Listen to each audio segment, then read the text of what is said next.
like a put your back against the wall and just slide down. What's called the affidavit in support of the wildcaps. Okay. It's like 3 affidavits. In those affidavits, it tells Meech's full role. It was good. Rick Ross hadn't done any of these things. Hey man, 48 laws of power, right? 50 is going to prepare itself in the event or just in case you do try to do something to violate it. Look, this gonna get up. Never fold, never fold. You told Tammy to tell me. 5 throw. Scent is pursuing Meech on fresh snitching charges, since it seems that Meech was the real informant in the Cuffy case. In those affidavits, it tells Meech's full role. Even though Big Meech insists there is no concrete evidence connecting him to snitching, he is not going away.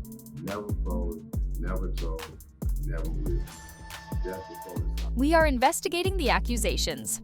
The publicity surrounding the early release of former mafia boss Demetrius Big Meech Fenner from prison last October has been replaced by snitching allegations and supporting documentation. A rat is what 50 Cent nicknames Big Meech, just 2 days. After Big Meech was released from prison, his longtime friend and former business partner Dion Gatling, also known as Cuffy, called Meech out for attacking rapper 50 Cent and accusing him of snitching on him, receive a lower term for himself. The former drug lord is still caught in yet another maelstrom due to the problems surrounding his alleged snitching. Prior to his abrupt release from prison, the two had a close friendship. Now, they are on opposing sides of the snitching issue. As usual, the story. In an Instagram post on February 3rd, 2025, 50 Cent sparked the controversy by accusing Big Meech of snitching and hinting at a documentary that will expose everything about him. 50 Cent and Big Meech may have recently become estranged because of Meech's involvement in a video featuring 50 Cent's competitor Rick Ross promoting a welcome back event to commemorate Meech's release from jail.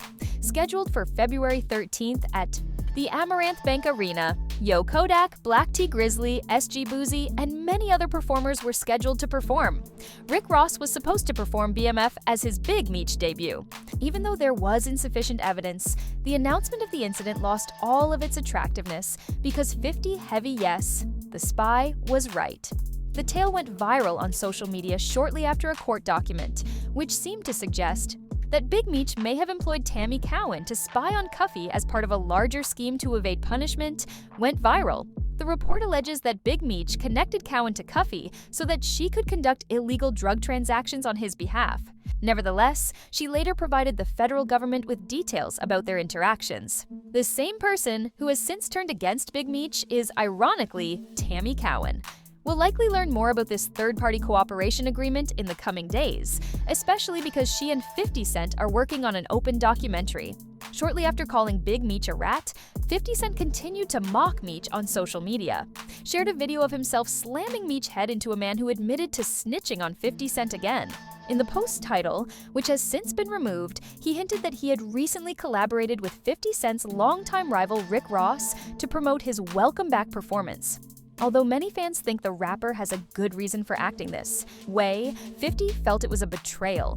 Interestingly, the dispute between 50 and Meech might have reignited the hostility between Rose and 50 in a video posted on Instagram Live.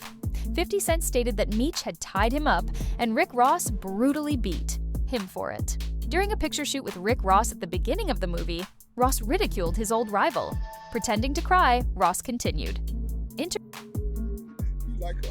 Put your back against the wall and just slide down. Resuming his trolling a few days later, Ross vowed to take over the BMF TV show in the 1950s. During a live Instagram video, the rapper informed his fans that he was considering starting his own BMF production, while also criticizing 50's production. I want to do a BMF film because you've been entertained by a lackluster, small budget series. Now it's time to do a big budget film. Which director? Quentin Tarantino and other celebrities are mentioned by him.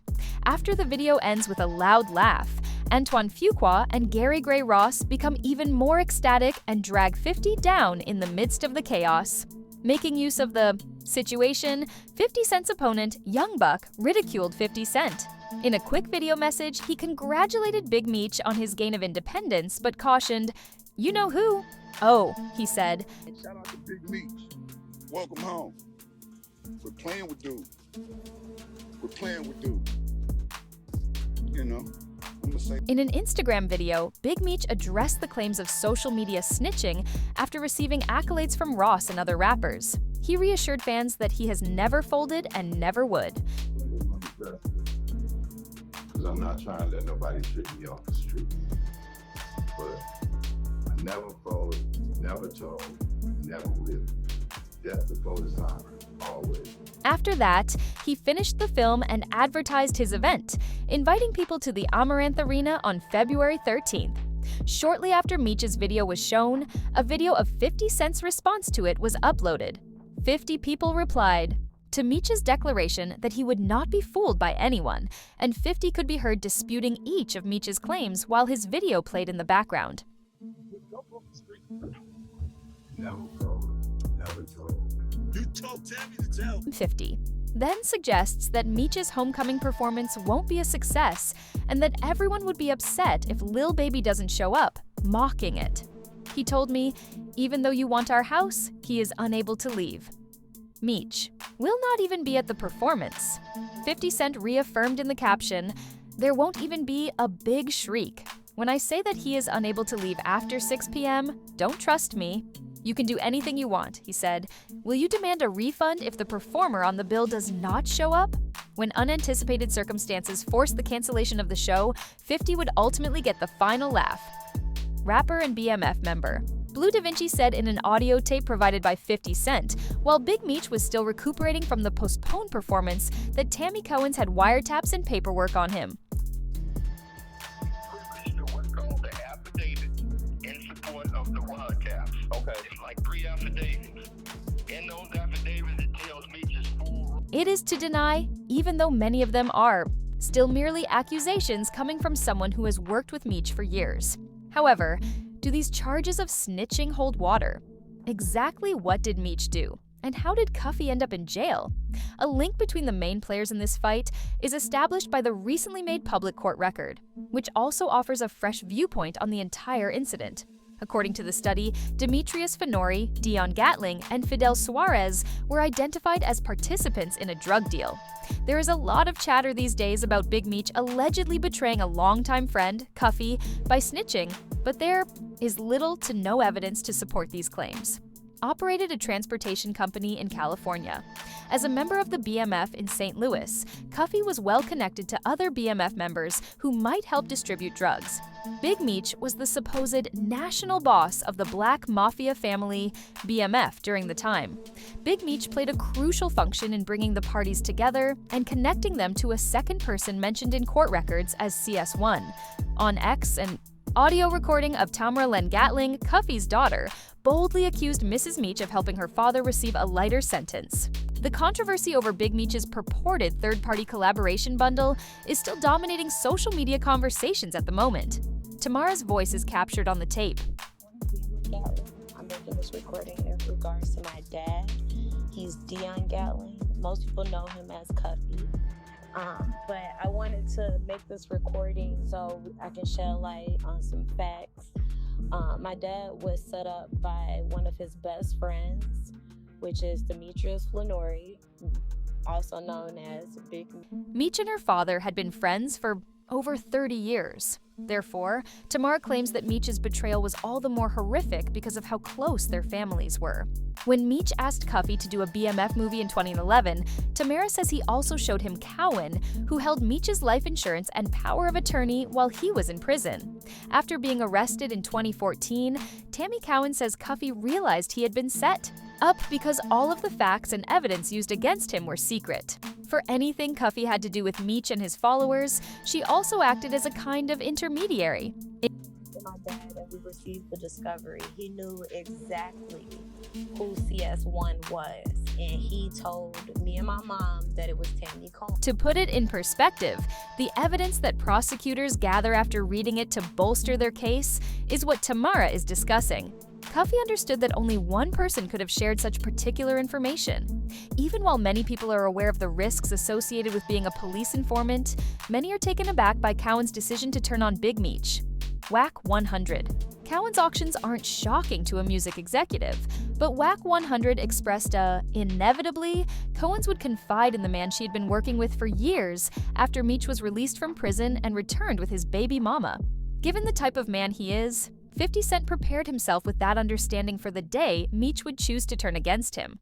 As per a recent live stream with DJ Academics, Meech allegedly communicated with Rick Ross, an opponent of the 50's WAC 100, on that day. Why? It was good. Rick Ross hadn't done any of these things. Hey man, 48 laws of power, right?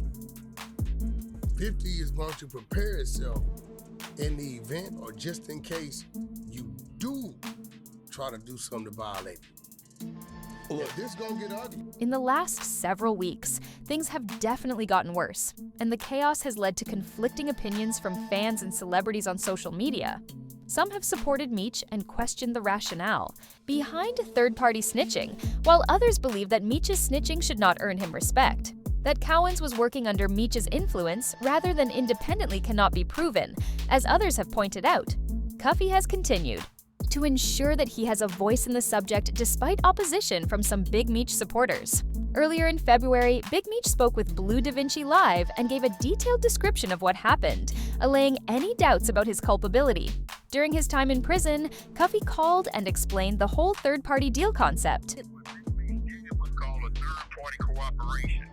So Tammy Cowan signed up to be a DEA informant to give Demetrius Flannery a time cut, plain and simple. Louis Da Vinci questioned Cuffy about Meech's lengthy incarceration following her introduction into the third-party partnership for a time cut after discovering that Cowan was having an affair with one special agent, her initial DEA handler, Keith Cromer.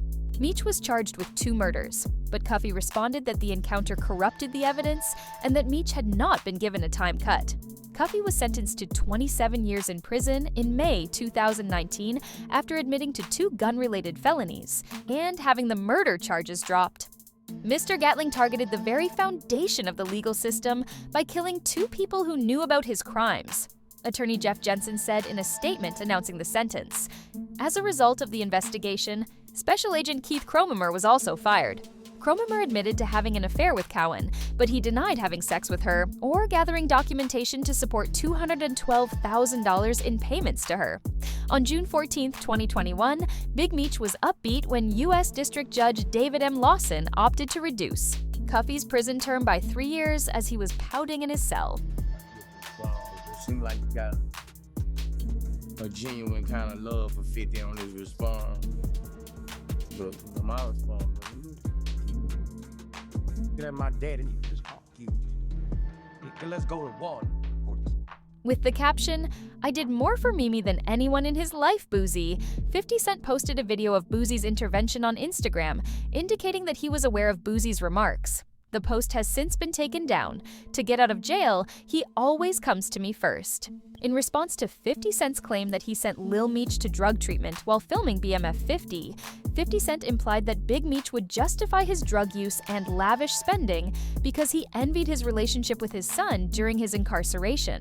50 Cent reportedly said that the BMF series greatly increased Flanner's profitability while he was incarcerated, regardless of how serious Big Meech's accusations were. 50 Cent said he helped the Meech family make $5 million. 50 Cent chastised Big Meech for trying to remain current by wearing his son's jewelry, and Lil Meech had squandered all of the cash prior to his father's release from jail. Big Meech has received less criticism from 50 Cent since his welcome. Home concert was canceled just before Valentine's Day, but he recently issued a mystery Instagram message cautioning against making him feel nervous. Although 50 Cent can swiftly return to his top performance, Big Meech has mostly remained silent. The mysteries that might be revealed when 50 Cent's candid documentary about Big Meech is released, however, seem to be the main center of attention. What do you think? If you have a comment that you like, then share it. I'd like to meet you again shortly.